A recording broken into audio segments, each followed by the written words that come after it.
Y bueno, continuamos con los avances genéticos en la fibrosis quística, buscando la famosa cura. Para ello, pues nos acompaña Francisco Barros Anguera, que es doctor en biología y es el jefe del laboratorio de la Fundación de Medicina Xenómica desde el año 2005. Bueno, muchas gracias a la asociación por invitarme a estas charlas. Y estaba inicialmente, invitado el doctor Carracedo, pero bueno, por su agenda le es imposible, en este momento está de viaje y entonces me ha tocado a mí. Y lo siento por vosotros, lo digo porque soy más bien de laboratorio y bueno, la cuestión de charlas así públicas, no sé, ya me contaréis después.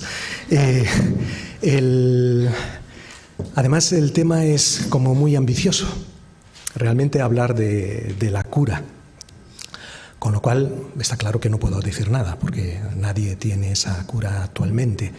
Lo que sí tenemos es un reto que es realmente desde el punto de vista profesional y para los pacientes evidentemente, pero para un genetista es realmente estimulante. La fibrosis quística es una enfermedad que nos ha enseñado muchísimas cosas y en ese avance hemos mejorado mucho lo que es el manejo de las familias, de los pacientes. Y esperamos, y espero demostraros, que eso ha llevado también aparejado unas enormes ventajas o avances para los pacientes en sí, como tal. Gran parte de la charla me la ha pisado Cristina, lógicamente, puesto que para llegar a donde ha explicado tenía que pasar por ahí, con lo cual me ha facilitado mucho, porque en realidad no voy a hablar tanto de las terapias como de qué necesitamos para alcanzar ese objetivo de cura y qué es lo que conocemos ahora que es importante para entender cuáles son los problemas y cuáles son probablemente las soluciones. Eso sería mi objetivo como tal. Es, digamos, genética básica por un lado, pero que tiene sus consecuencias. Algunas de las cuestiones, insisto, ya han sido comentadas, pero ahora quería darles otra vuelta. Bueno, el problema con el que nos enfrentamos es algo que se empezó, por lo menos para nosotros que estamos aquí, que somos todos caucasoides, pues hace a un momento indeterminado, entre hace 4.000 y 30.000 años, en el norte de Europa, se cree. No se sabe muy bien la región en concreto, pero allí surgió una mutación que conocéis todos, que es la delta F508, y por razones todavía desconocidas, hay muchas hipótesis, no desapareció, como suele ocurrir con todas las mutaciones que son graves, y esta lo era, puesto que produce una enfermedad que es mortal, en principio, aunque ahora hayamos conseguido contenerla un poco, sigue siendo una enfermedad grave, pero por alguna razón tiene cierta eficacia a nivel evolutivo que le ha permitido sobrevivir esa mutación.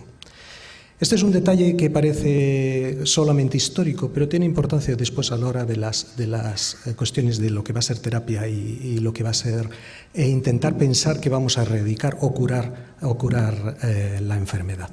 Bueno, esta enfermedad cursó a lo largo de los siglos. Lo del test del cloro en sudor es algo como muy antiguo por la sal que ya conocéis. Ya desde la Edad Media, probablemente en la Edad Media o en la Edad Clásica, entre la caída del Imperio Romano y la Edad Media, digamos, se produjo esa expansión de esta mutación en lo que es las regiones del norte de Europa. Y me voy a pegar un salto enorme hasta casi el 90, el 89, que es para nosotros y para lo que es buscar la cura de la enfermedad y para lo que es conseguir tratar a los pacientes, que fue el descubrimiento o el aislamiento y descubrimiento del gen responsable de la enfermedad en Canadá, en el Hospital de Niños de Toronto, que es una referencia aún actualmente, puesto que allí se encuentra la mayor base de datos precisamente de mutaciones y a donde todos acudimos cada vez que encontramos alguna nueva variante para ver. Ahí están reflejadas todas las alteraciones. En estos trabajos publicados en ese año, ya aparece, digamos, lo que nosotros necesitamos para entender cuál es la causa molecular de la enfermedad. Un gen concreto, que es el gen CFTR, que es bastante grande. En su momento era un problema, ahora actualmente esto es irrelevante, pero en su momento era problemático conseguir estudiarlo entero. Yo soy lo suficientemente viejo y esto avanza lo suficientemente rápido como para que cuando empezamos hubiera que ir exón por exón y solo algunas regiones. Actualmente esto se hace completo.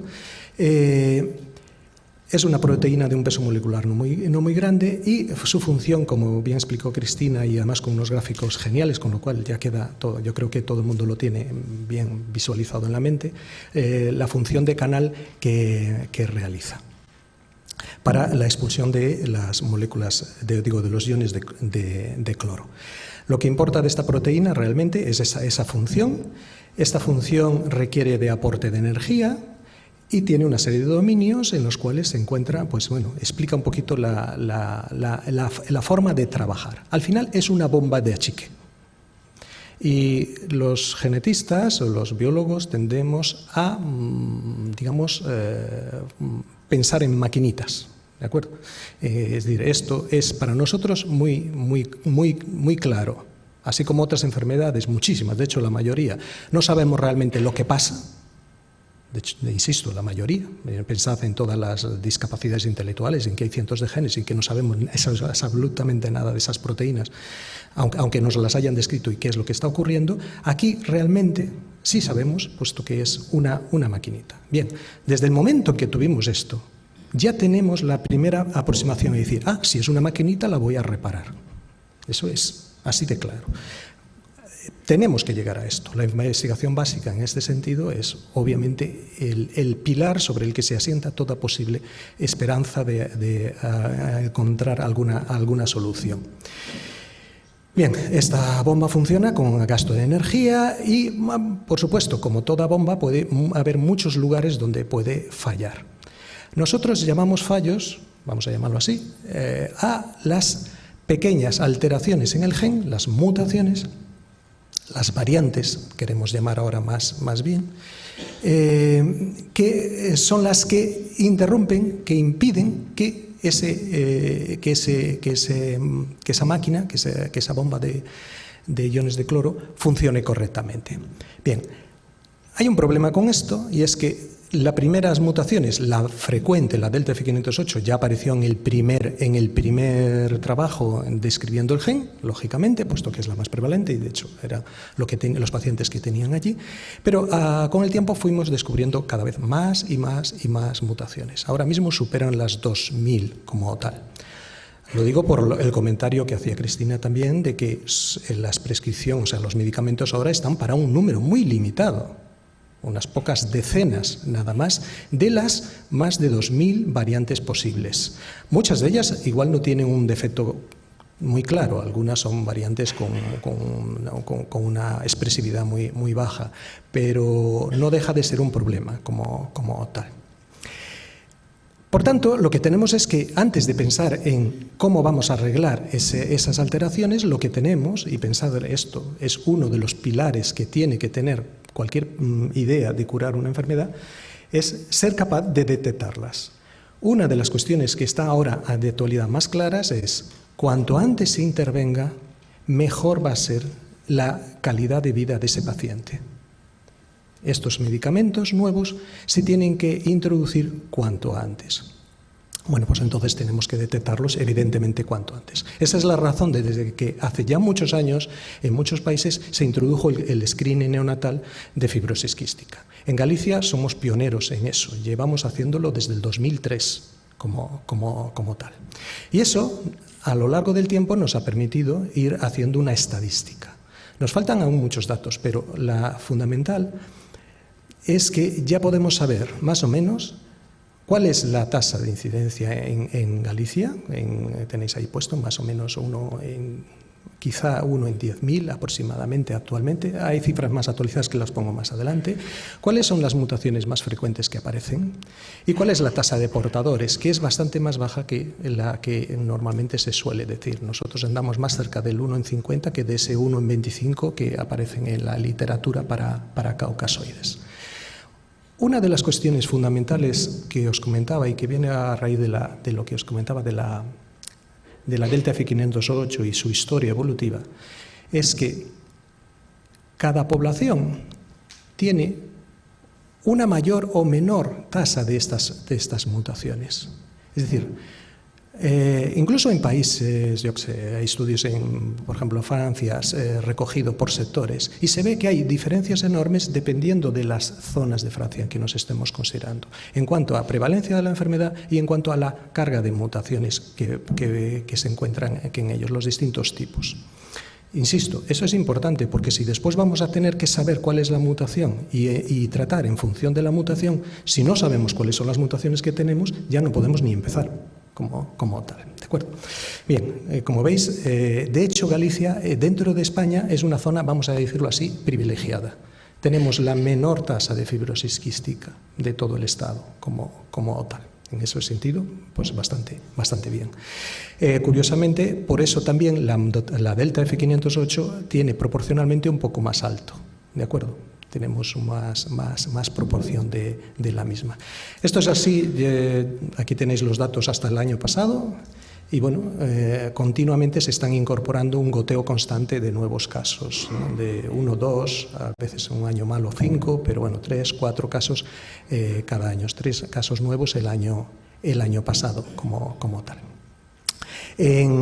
Con los datos ya más actuales, estos son los globales que tenemos, y en este momento registrados que hayan nacido desde que existe el cribado, 34 niños están registrados como tales.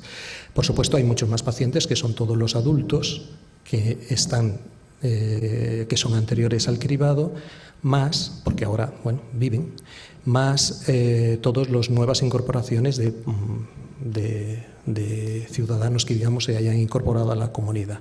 Aunque eso, como sabéis, nuestra estructura poblacional es muy especial y normalmente somos bastante estables, es decir, se incorpora relativamente poca gente, no somos un país de inmigración fundamentalmente. Eso también nos condiciona un poco la parte genética como tal. Bueno, en este tiempo, pues todos estos datos pues, nos han permitido detectar mutaciones nuevas, algunas incluso en homocigosis, y también detectar una cuestión que, al hilo de lo que os decía de la delta F508, es relevante. El evento que llevó a aparecer la delta F508 en su momento y que llevó a que se extendiera ha ocurrido a lo largo de la historia en todas las poblaciones. Nosotros tenemos, lo que diferencia esa mutación en especial es simplemente porque aparece como mayoritariamente, se expandió mucho a lo largo del mundo, precisamente digamos, por razones históricas, es decir, la raza blanca se ha extendido por el globo y fue diseminando toda esa mutación. De hecho, es muy prevalente en Australia, en Estados Unidos, etcétera, precisamente en los países que tienen una mayor tasa de migración del norte de Europa. Si vamos a Sudamérica, ya no es así. Es decir, es la más frecuente, precisamente lo llevamos los españoles, pero las otras mutaciones que tenían en esas poblaciones ya tienen mayor proporción, digamos, como tal. En cada población puede haber efectos fundadores concretos, digamos, más recientes, que hacen que aparezcan nuevas mutaciones, o sea, que aparezcan mutaciones que circunscriben a esa área. Esta os la destaco porque hasta hace poco era una mutación de significado, vamos a decir, incierto. De hecho, en las bases de datos, la que os decía de Toronto, etcétera, pues ponían que pues, no estaba muy claro cuál era su significación. Esta mutación es prevalente en Galicia, relativamente, es una de las raras, digamos, después de la delta F508, la más frecuente. El grupo que estudia de neumología y todos los implicados en el grupo que llevan pacientes que nos reunimos anualmente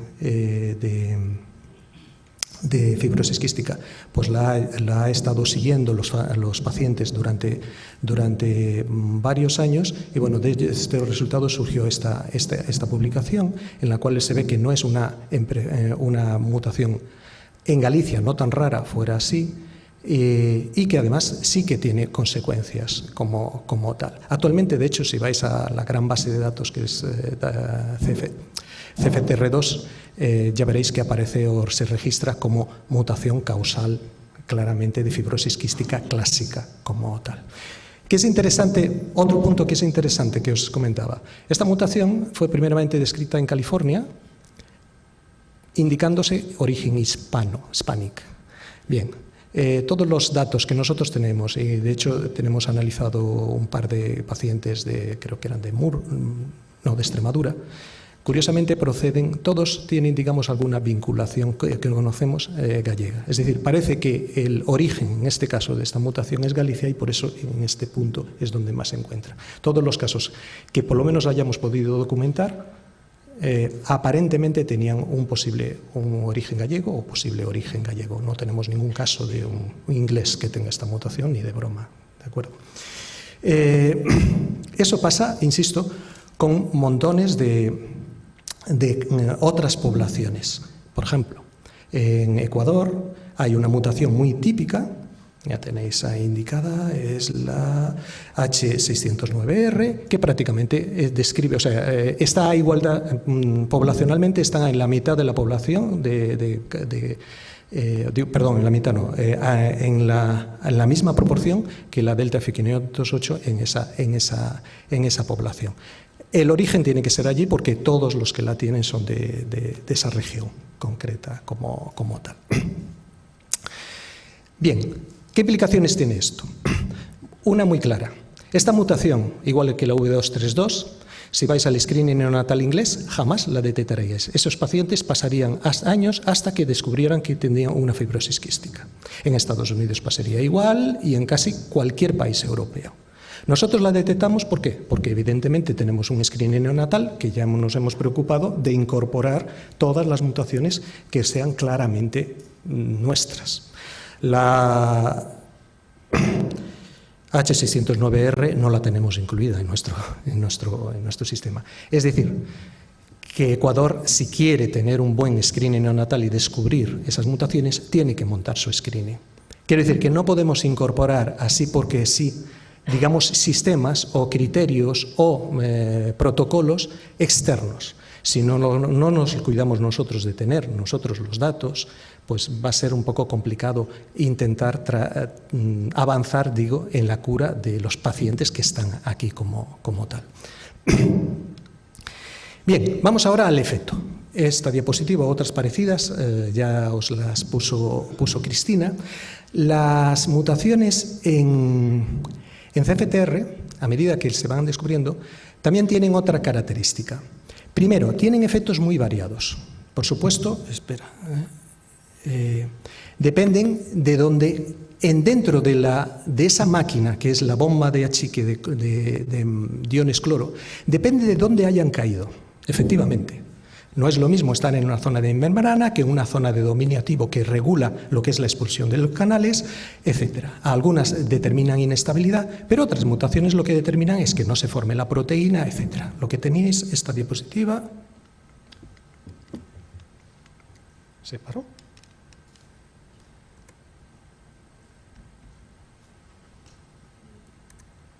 ¿Y por qué no avanza? Porque aquí avanza y aquí no.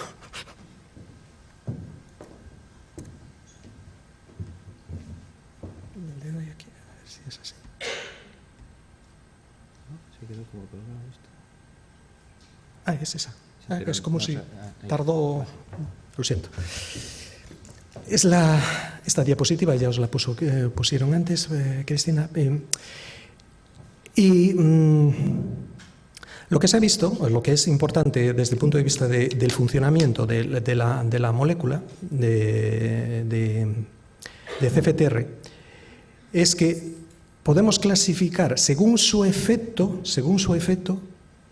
las distintas mutaciones. Eso lo tenéis conocido y las clases fundamentales ya están más que vistas. Pero, y quiero dar simplemente una precisión más, una de las características de las mutaciones en CFTR o de las mutaciones en CFTR es que su expresibilidad es muy variable. Es decir, hay mutaciones claramente truncantes, o sea, las truncantes, las que hacen que no se produzca proteína. Evidentemente, esas tienen un efecto contundente sobre la función de la molécula. Pero todos los demás grupos en los cuales tú vas a tener la posibilidad, por ejemplo, incluso la delta F508, el defecto de folding, el defecto de plegamiento que se produce, que hace que no se incluya, que no pase el sistema de control de calidad que tenemos en las células para evitar que moléculas defectuosas sean incorporadas a la membrana, ese sistema tiene a su vez sistemas de control y a veces falla. De hecho, no es cierto que no se produzca ninguna incorporación. Lo que produce es que es una cantidad tan pequeña que produce clínica. Y por encima, y esto es otra de las cuestiones que complican más el asunto y que de hecho tiene efectos en el tratamiento, es la delta F508, la proteína con la delta F508, que le falta ese aminoácido, cuando se incorpora sigue teniendo una conformación anómala. De hecho, se hizo trampa y consiguió que se introdujera. Bien, pero sigue siendo anómala. Y entonces su conformación hace que no sea estable. Está en la membrana, pero acaba desapareciendo de ella, se elimina como tal. Esa inclusión anómala, igual que todos los demás clases de mutaciones, es variable por muchas razones. Creo que viene. Esto es lo que os estaba comentando. En algunos casos se introduce alguna delta F508, pero existen modificadores de la misma, que también os comentarán. Esos modificadores son de todo tipo. Los hay de modificadores génicos, ya se está avanzando mucho sobre su función, a factores ambientales, de manera que eso condiciona el fenotipo, pero incluso a nivel más básico, una mutación concreta, el efecto que tiene, por ejemplo, lo que os decía, incorporar a la membrana en mayor o menor cantidad, puede ser simplemente un problema aleatorio, dependiendo de las condiciones celulares en un tejido determinado, en un momento determinado, en las condiciones de hidratación, de alimentación, etc. Eso determina que realmente, y eso lo conocéis, por lo menos si habláis veis distintos pacientes, que pacientes incluso teniendo el mismo genotipo pueden tener clínicas muy disimilares, muy tal. Y eso también determina que su respuesta al tratamiento va a ser muy disimilar. Y eso es algo con lo cual, desgraciadamente, lo que quiere decir esto es, ¿vamos a tener buenos tratamientos? Y estamos empezando a tenerlos, sí. ¿Van a funcionar en todos los pacientes de la misma manera? No. Algunos van a tener muy buena suerte y les van a funcionar genial, y otros pueden tener bastante mala suerte y que no les funcione. Y eso es algo con lo cual tenemos que enfrentarnos, puesto que es, molecularmente es que es así el funcionamiento de esta puerta. En cambio, tenemos otra buena cosa, que también lo comentó Cristina, por eso digo que ya me pisó casi el total de la charla, y es que la cantidad total de CFTR que nosotros necesitamos realmente es muy baja. Y eso es una gran suerte. Esto es lo que permite precisamente que estos tipos de tratamientos funcionen y tengan futuro. Realmente necesitamos una proporción, ya os lo comentaba ella, de hecho para tener clínica tienes que estar por el entorno del 1 al 5% de funcionamiento. Realmente, salvo casos extraordinarios, en general siempre se acaba formando algo de proteína, ya digo, salvo las de truncación claras, que esas no formarían nada. Pero en general, para casi todas las variantes, Incluso los individuos que son doble homocigoto, pues pueden tener una calidad de vida, incluso sin tratamiento en algunos casos, que puede ser bastante buena. Eso es lo que nos complica, y complica cuando a alguien le va, o cuando os quieren hacer asesoramiento genético, es predecir cómo va a ser el efecto de una mutación que tiene una expresividad variable sobre un nuevo paciente, sobre, por ejemplo, en un hijo como tal. Realmente, a día de hoy no se puede saber. Incluso, insisto, dentro de unas mutaciones conocidas como delta delfi 508 puede haber grandes diferencias de unos individuos a otros. Bueno, hay una base de datos, CFTR2, americana, que se ha propuesto recoger todas las variantes. Su objetivo, a día de hoy aún no llega a ello, pero quiere recoger todas uy, esto siempre va para adelante. Y yo toco demasiado el dedo ahí. Vale. Todas las variantes que afectando a CFTR y tener caracterizados fenotípicamente, es decir, datos clínicos de ese paciente para saber lo que se puede esperar. Es una base de datos muy útil para los genetistas y para los que tratan esta enfermedad, puesto que precisamente lo que te dice es la variabilidad tanto en cuanto a la porcentaje de funcionamiento pancreático o la afectación pulmonar. Otra cuestión que quizás sea importante bueno, espero hacerlos ver que es importante, es el hecho que la contribución de las mutaciones al fenotipo varía también dependiendo de qué parte del fenotipo estés refiriéndote. Toda variante, toda mutación tiene un efecto per se, pero tenemos los efectos de los modificadores y del ambiente. Por ejemplo, en las rutas aéreas, en las vías aéreas, que tenéis en la base de esa pirámide, el efecto es fuerte de la mutación, por supuesto, produce la enfermedad, pero las modificaciones debidas a otros genes y en las condiciones ambientales influyen muchísimo. En cambio, a otros niveles, y si no vamos, por ejemplo, a los genitales en varones, el efecto ambiental es prácticamente nulo como tal. Es decir, allí es exclusivamente el tener o no tener la mutación lo que determina lo que se va a producir como tal.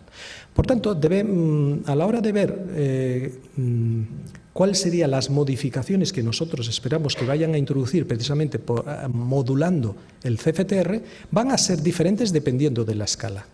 Va a ser mucho más complicado controlar, por ejemplo, las vías aéreas, porque va a depender más de otros factores que no solo corregir el CFTR, y en cambio va a tener una respuesta espectacular, por ejemplo, en la reproducción. Aunque ahora mismo no lo veamos porque igual los pacientes son, digamos, muy jóvenes como tal. Bien, casi voy a poner esto. Hasta ahora, desde que se empezó la descripción correcta de la enfermedad, en los años 40 y pico, la introducción precisamente de todos estos tratamientos, sobre todo la introducción de enzimas pancreáticos y los antibióticos, hicieron pasar de una mortandad elevada en los primeros años de vida, incluso antes del año, hasta ahora mismo anda por en torno a unos 40 años de promedio como tal. Bueno, ahora nos centramos en lo que serían las terapias, que es lo que vendría como tal. En este sentido, precisamente el manejo correcto y saber exactamente lo que está produciéndose en la enfermedad es lo que ha precisamente determinado estos avances, como está claro. Esta diapositiva también os la pusieron y quiero destacar un par de cosas. Si nosotros queremos revertir el daño que se está produciendo en esta bomba, en esta máquina, nosotros tenemos que ir directamente a cuál es el daño que se está produciendo en un individuo concreto. Eso quedó claro. Por supuesto, antes de empezar, tenemos que saber cuál es el daño que tiene ese individuo. Sí, perfecto. Es esto, vale, gracias. Esta es la causa. Entonces, tenemos que saber cuál es el daño que se está produciendo. Todo lo que os comentaba de antes. Vamos a poner, como en Galicia, que eso está solucionado. En principio tenemos todos los casos nuevos e incorporados. Los anteriores no tanto. Hay todavía una bolsa de pacientes en los cuales las mutaciones son desconocidas. Eso es una cosa que se tiene que arreglar. De hecho, en este momento, en la Fundación y con la colaboración del Laboratorio de Metabolopatías, tenemos un programa abierto precisamente para la identificación de todos los casos que no estén completamente cerrados desde el punto de vista genético gallegos. El programa es completamente gratuito, es decir, simplemente cualquier paciente que tenga un diagnóstico de fibrosis quística y que no tenga todavía, no sepa cuál es su genotipo. Y cuando digo genotipo, las dos mutaciones, por si tiene una sola del TF508 y una desconocida, esa desconocida tenemos que saber cuál es. Esto es fundamental para, ya digo, para poner las bases de lo que es el programa, vamos a decir, de tratamiento en Galicia. Por supuesto, también hace falta tener un registro correcto, pero bueno, por lo menos el registro aquí, aunque no sea a nivel exterior, que eso depende ya de permisos, es un poco más burocrático, pero desde luego tener el conocimiento interno de cuáles son las variantes que existen en Galicia, para saber la estadística y saber si hay que incorporar alguna de esas variantes a nuestro programa de screening, efectivamente, porque si aparecen unas nuevas variantes, esas se tienen que incorporar para futuros casos, etcétera. Eso es fundamental. Bien, y es fundamental también para lo que estamos viendo aquí.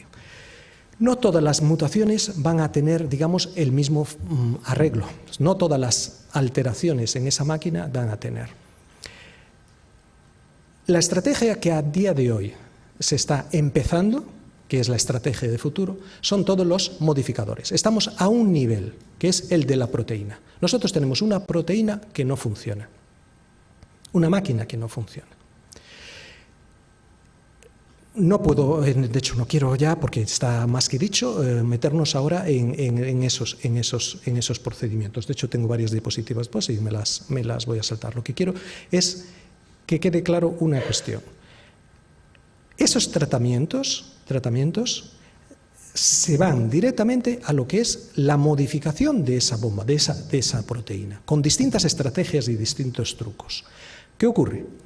Que tiene limitaciones. Las fundamentales son dos. Una, hay alteraciones en la bomba de achique, de la bomba de CFTR, que no pueden ser tratadas de esa manera. Ya os lo comentaron antes, todas las que no producen proteína. Entonces, lo que tienes es que conseguir que la produzca, pero eso es otra guerra. No son modificadores de una proteína que no existe. Bien. La segunda, evidente, es que no cura. Lo que hace es cronifica, es decir, convierte la enfermedad en una enfermedad crónica de tratamiento, puesto que esa modificación son de todas las proteínas que se están incorporando. Una vez se incorporan y están en funcionamiento, eso tiene una vida útil, esas células se reemplazan y van a volver a producir proteínas defectuosas que necesariamente van a requerir que otra vez intervengamos como tal. Eso es lógico y es la forma de trabajar de todos estos fármacos. La alternativa es ir a la alteración de base.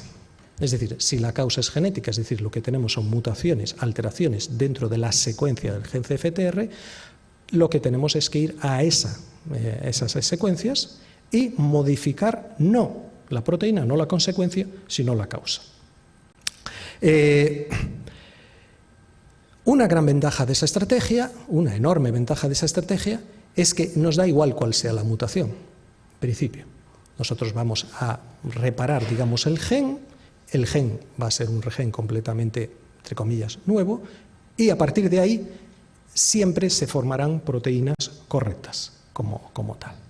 Os doy la cara bonita. La cara fea del asunto es, igual que pasaba antes, el que yo repare una célula no arregla nada, pues que esa célula, tarde o temprano, se va a morir, va a ser reemplazada y vendrá otra célula que, si no está a su vez modificada, va a tener el mismo problema de antes, se volverá a tener que hacer el nuevo tratamiento como tal. Lo digo porque vamos a ver en el futuro, digamos, los pasos intermedios hasta llegar a esto que le llamamos cura, que todavía está bastante lejos como tal. La forma de reemplazar esto, a ver si, sí, creo que fue culpa mía del codo de antes, a ver si ahora funciona. Sí. Como os decía, vamos a saltarnos estas, que son las que ya conocéis. Me voy a poner en una cuestión, que es la...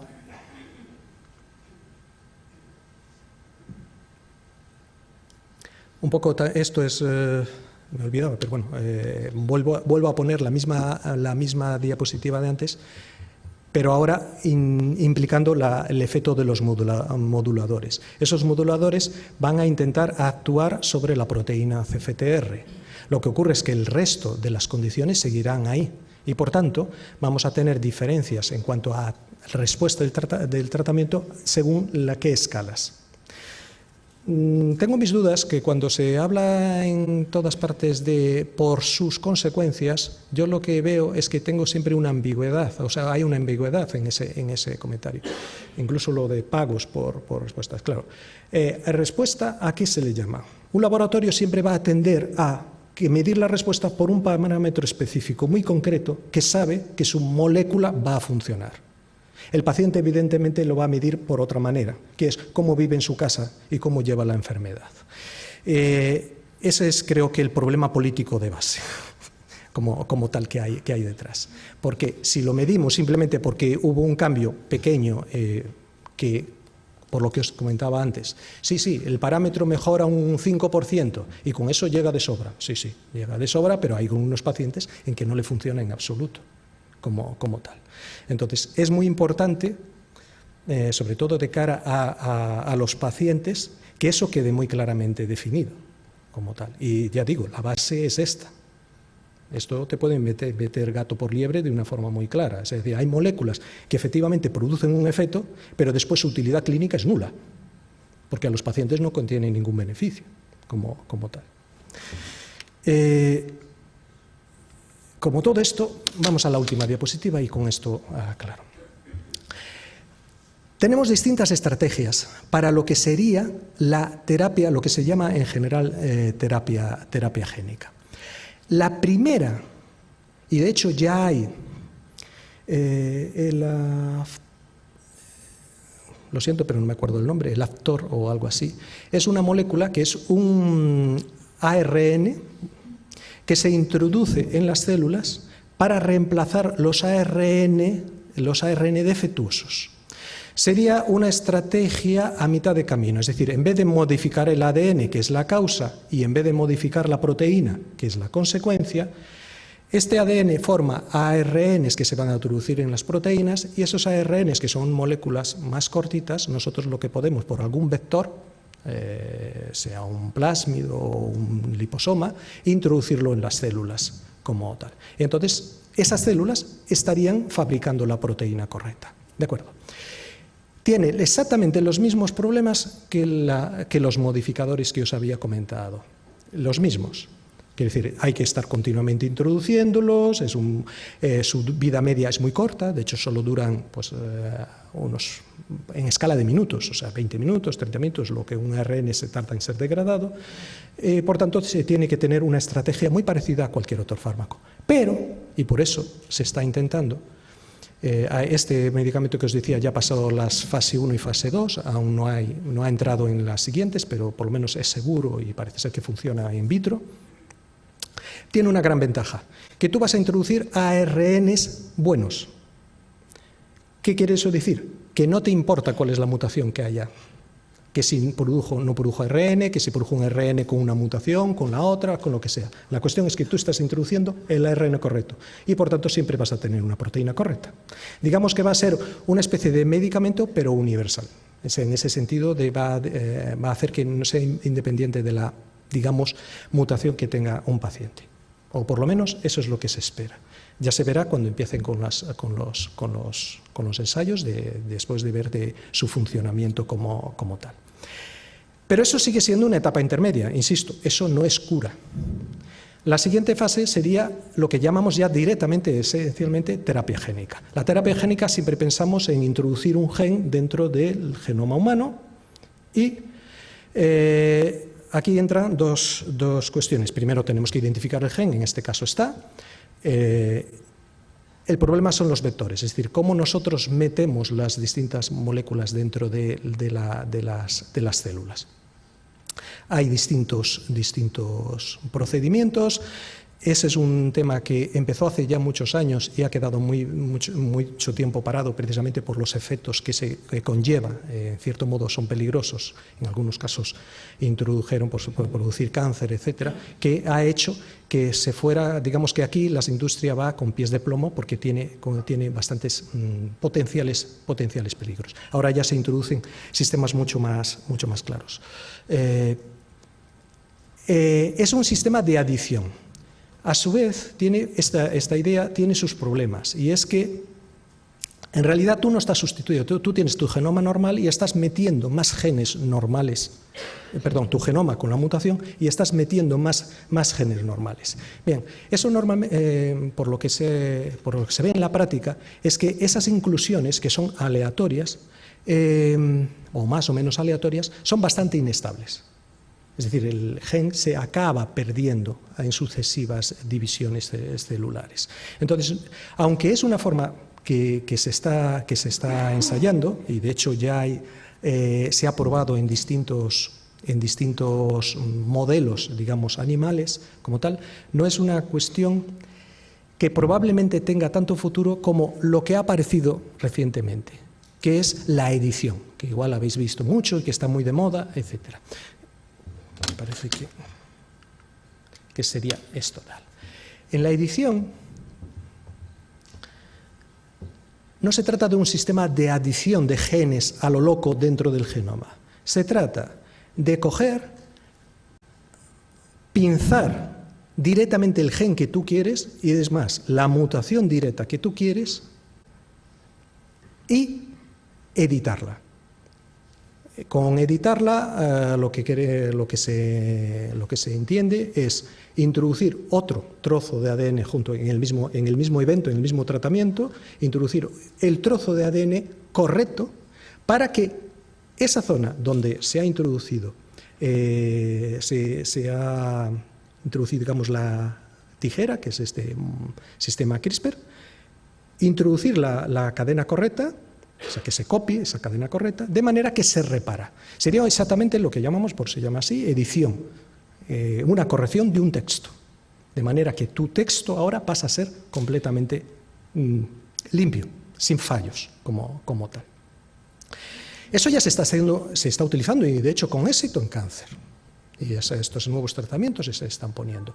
En CFTR ya hay muchos ensayos, no ensayos en pacientes, pero sí ensayos en células, en organoides, en determinados tipos de, tanto in vitro como en células vivas, y aparentemente funciona muy bien. De manera que eso es lo que se espera que va a ser la introducción. Insisto ahora, otra vez el pero. ¿Es esto una cura? No todavía. Puesto que volvemos a que estas células son seres vivos que nacen y mueren y van a ser reemplazadas por nuevas células. Todo esto no sirve para curar si tú no eres capaz de cambiar, digamos, todas tus células. Eso obviamente es imposible. Pero sí, y esta es ya la última etapa, que espero que lo podamos ver en la próxima, a finales quizá de la próxima década, es que en vez de tratar las células epiteliales, vayamos a las células madre epiteliales, como tal. Modificar esas células y de alguna manera, sea por inhalación o vía quirúrgica, introducirlas en puntos. Evidentemente, nunca vamos a modificar todas las células de un paciente, pero si se puede introducir un número suficiente de focos que vayan regenerando ese epitelio, se piensa la idea de las criptas en lo que son las células, donde se encuentran depósitos de células madre en el intestino, en el parénquima, en el epitelio pulmonar va a ser un poco más complicado, a lo poco que entiendo, pero la idea es intentar introducir esas células para que allí ellas se reproduzcan y puedan ya realizar el trabajo, digamos, definitivo, de forma que en ese sentido ya no sería necesario el incorporar o hacer más que un tratamiento en un momento determinado, y ahí empezaríamos a hablar de cura de la misma. Desde lo que os comentaba al principio hasta ahora, esta es una película, vamos a decirlo así, que lo que nos ha llevado a esto es a tener la esperanza de que, de hecho, en un tiempo relativamente corto, os comento que más o menos la idea es que probablemente a lo largo de la próxima década tengamos, por lo menos, si no introducido de una forma estándar en todo el sistema, pero por lo menos bastante avanzado, o por lo menos tener las bases de conocimiento para tenerlo. Eso implica tecnología, evidentemente, pero también implica tener un sistema sostenible de conocimiento como tal, conocer todas las mutaciones, conocer cómo funciona, tener los sistemas de edición. Este sistema de edición además va a servir, como también decía Cristina, que creo que ya lo dijo todo casi antes, que era para, por ejemplo, ver el efecto de los fármacos actuales sobre mutaciones concretas, y eso es lo que sí que va a ser lo inmediato. Tendrás mutaciones nuevas que incluso tú no sabes realmente si va a funcionar o no, se meten organoides, se introduce el fármaco y se ve si se producen cambios, y entonces ese paciente pasa a ser susceptible de ese tratamiento o a escoger el tratamiento, etc. Y he acabado. Muchas gracias.